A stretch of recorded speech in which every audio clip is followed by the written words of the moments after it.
Caso fortuito e força maior são fatos imprevisíveis ou de difícil previsão que provocam consequências ou efeitos para outras pessoas.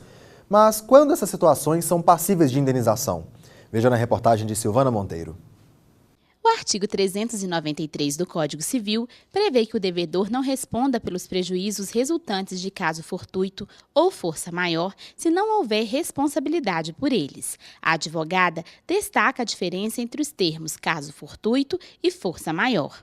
O caso fortuito, eles, assim como a força maior, seriam eventos completamente inevitáveis, superiores a qualquer força do agente, por exemplo, no caso, agente humano.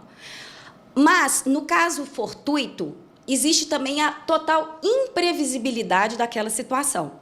E na força maior, existe uma previsibilidade, mas não uma previsibilidade direta. A médica Vanessa Lobato viveu um momento de força maior. No entanto, consequências mais graves foram evitadas. Estava numa estrada, não tem muito costume de andar na estrada quando mais na cidade.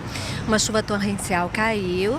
Eu não me senti segura em continuar no trajeto, na via. E aí eu procurei um local que fosse mais seguro para parar.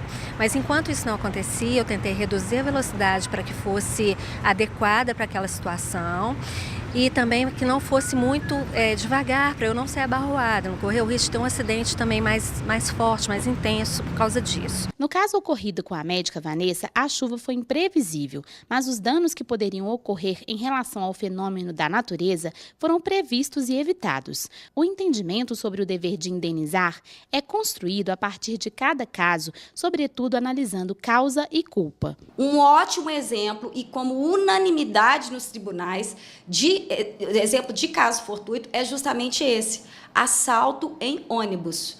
Por quê? Porque encaixa exatamente na teoria do caso fortuito. Imprevisível, por isso inevitável. Então, quando a pessoa tem uma situação de dever de indenizar, quando todos os requisitos da responsabilidade civil são cumpridos, que são esses que eu falei. Quando um deles não é cumprido, por exemplo, não existe culpa, não foi culpa de ninguém. Por quê? Porque foi completamente imprevisível e por isso inevitável, aí então seria o caso fortuito. Vanessa Lobato acredita que alguns casos podem ser previstos e evitados. A cautela pode ajudar muito. A cautela deve ser primordial e a nossa vida ela é única, então a gente tem sempre que escolher as melhores alternativas para aquele problema, solucionar de forma adequada. Não ter pressa, pensar que você vai chegar de qualquer maneira, mas estar sempre seguro.